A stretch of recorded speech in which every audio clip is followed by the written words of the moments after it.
Okay, so now we start the second part of this talk, and this section is going to be about instructional and interactive English, where we're using English to teach subject content clearly and engage students actively. So the first section on classroom English is more about your own language choices and how you can make it better for the students. Now, this section is how can we make the classroom more interactive? Because remember, as I mentioned at the beginning of the first section, the whole purpose is to improve students' ability to communicate in English, not just answer the teacher's questions. So, and that needs to happen in the classroom because there's not a lot of opportunities for our students to practice outside of the classroom. All right, so let's begin. Okay, so this is a brief overview of what I'm going to cover in this section.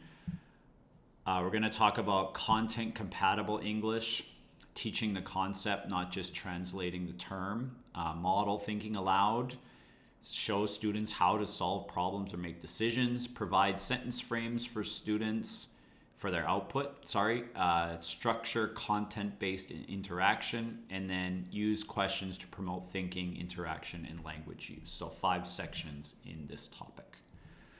Okay, so the first one is use content compatible English. Teach the concept, not just translate the term. Okay, so the goal here is to help students understand academic content in English through simplified explanations, not direct translation. So this connects with what I said in the classroom English section, is that you don't need to make it so complicated when you are trying to use English that the students can understand. Simplify it, don't translate it. Okay?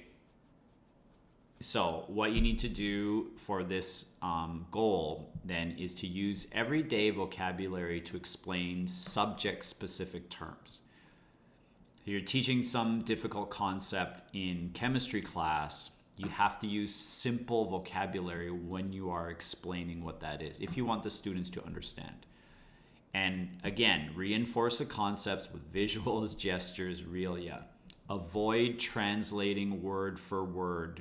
Build the meaning from the context.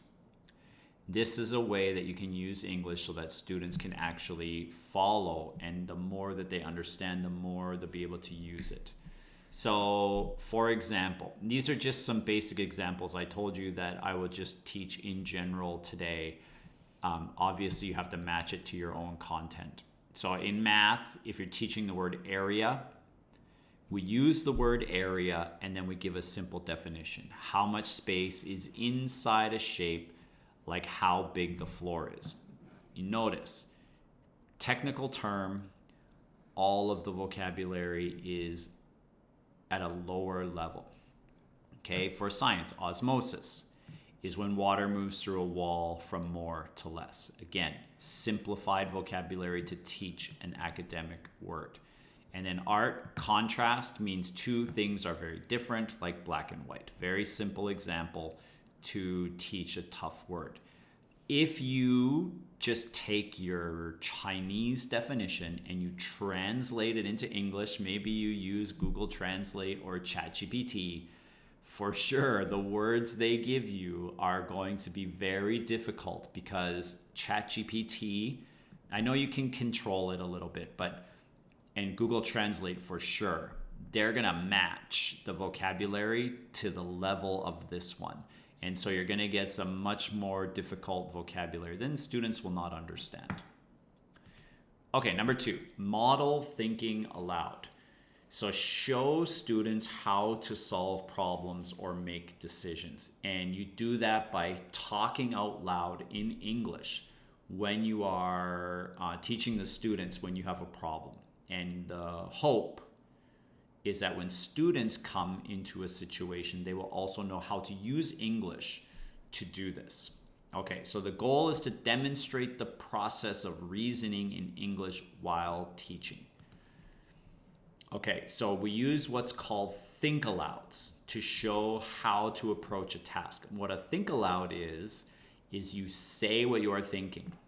For example, okay, so how do I solve this problem? So I put my math problem on the board.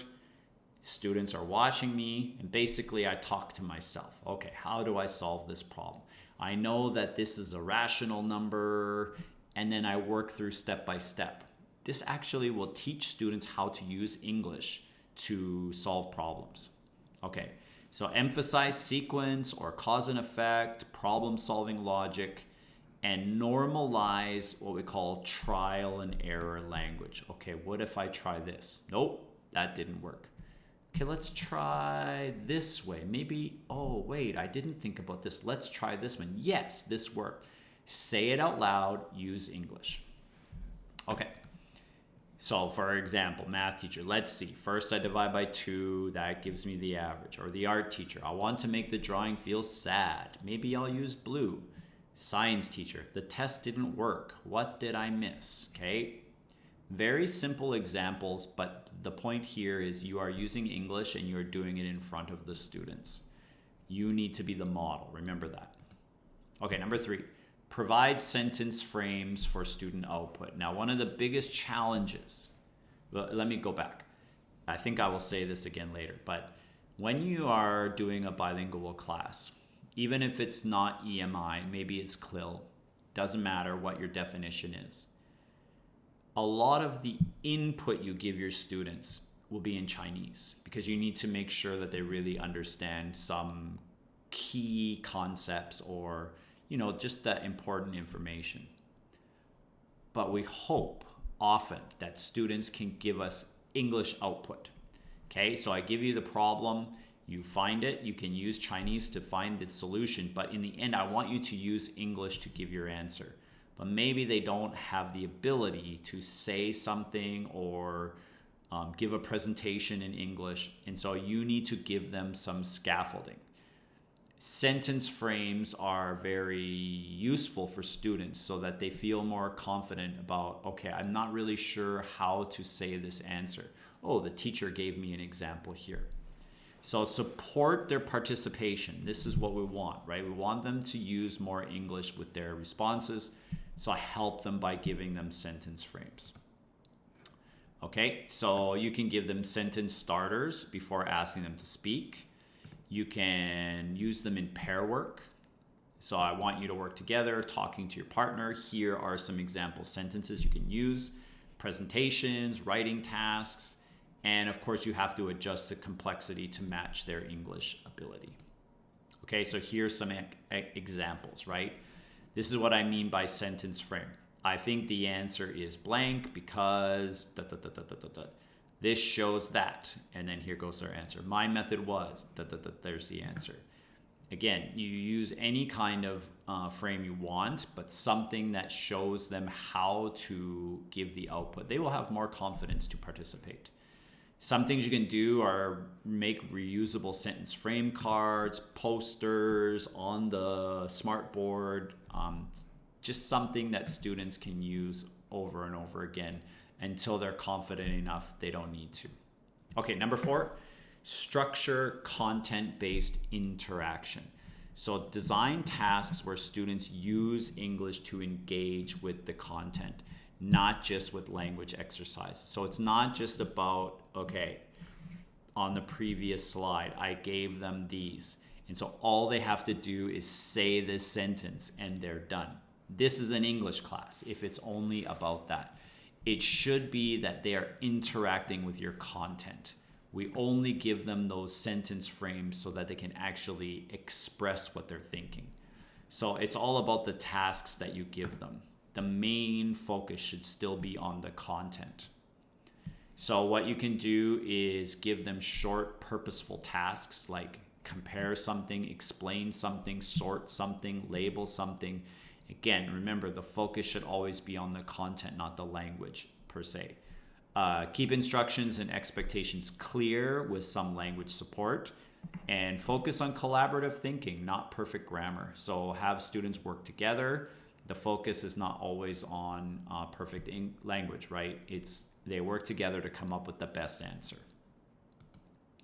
So some examples, maybe you have a group sorting task, put the materials into 2 groups, natural and man-made. Pair comparison, what's different in your graph from my graph, or mini presentations, which a lot of teachers like to do. Explain your result in 2 sentences, or you have 30 seconds to tell us why your answer is the best answer. Okay, number 5. This is the last one of this section, but it's very important. It's a little bit longer.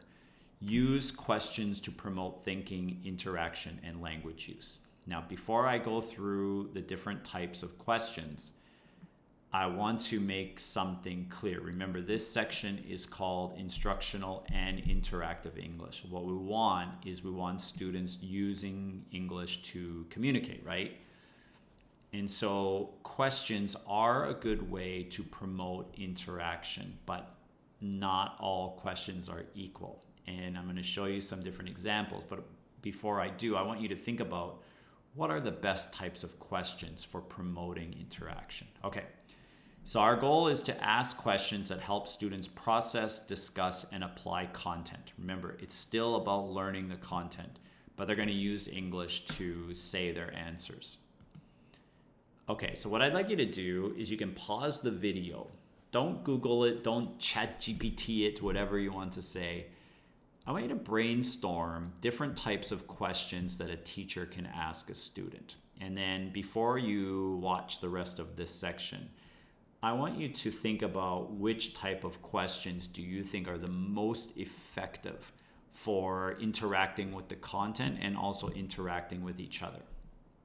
Okay, so let me go through a few. So the first type is rhetorical questions. This is a question in which no answer is expected. I walk into the classroom and I say, "Beautiful day today, isn't it?" I'm not expecting anyone to really answer that question. Okay. The next type is what's called a self-answered question. This is where the teacher answers their own question. So I'm in class with all of you and I say, "So what does EMI stand for?"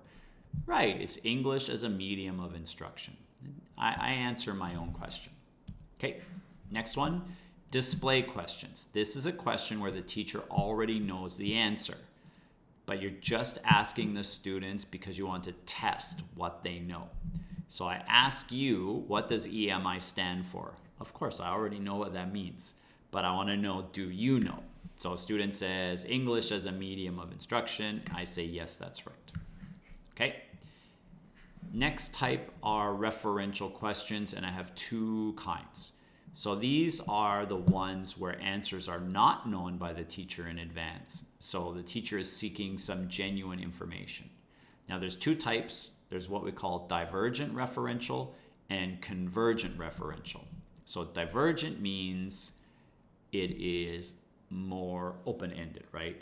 What do you think about bilingual education? I have no idea what you're going to say. And your choices, your options for choices to answer are unlimited.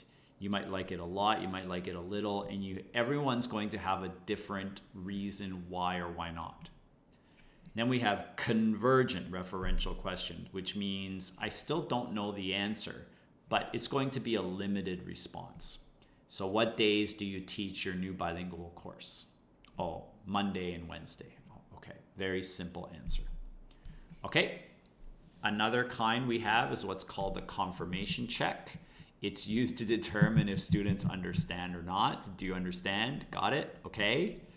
From our own experience, when you ask, do you understand? Do students really tell you, yes, I understand, or no, I don't? So this is more, like I said, it's a confirmation check. We just want to quickly ask and then move on. Okay.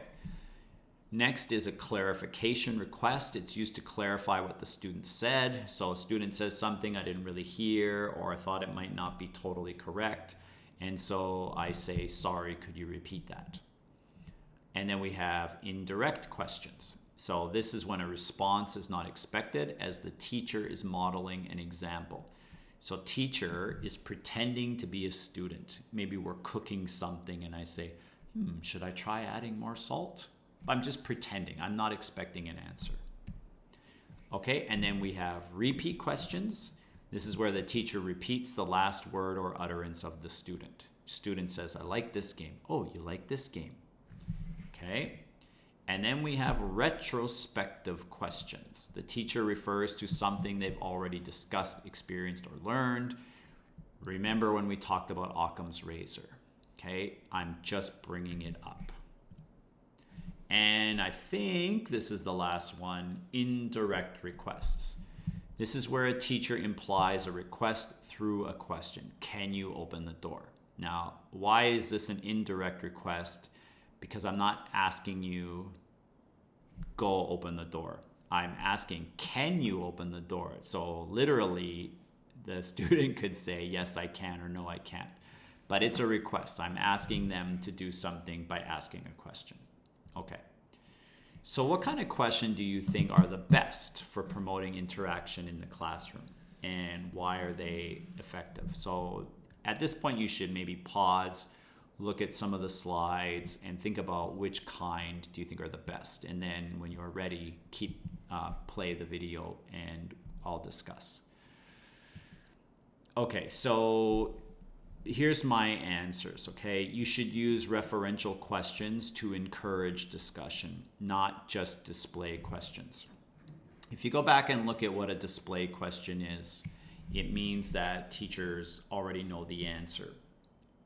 Many students know when you are testing them. So if I ask you, what does EMI stand for?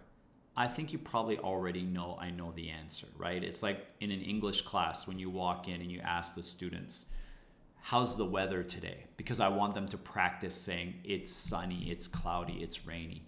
But students will get very tired of these kinds of questions, and you'll never get a very cognitively complex answer. It will always be something boring that they don't really need to think about. So what we want is we want to engage the students. We want them to really think. And so referential questions are better because they're more open-ended, especially the divergent questions. It's open-ended and they need to do some thinking in order to answer. This will encourage discussion. If I ask you a display question, it's not going to really encourage discussion. How's the weather today? It's sunny. That's it. There's not much else we can say about that. Okay, so you should ask process questions like, how did you get that? Reasoning questions. Why do you think so? Application questions. What would happen if? And use pair or group discussion before asking individuals to answer. This builds confidence. So questions can be very useful. Just make sure you set it up so that students actually are able to succeed. Okay, that's the end of the second part. We'll have the third part upcoming.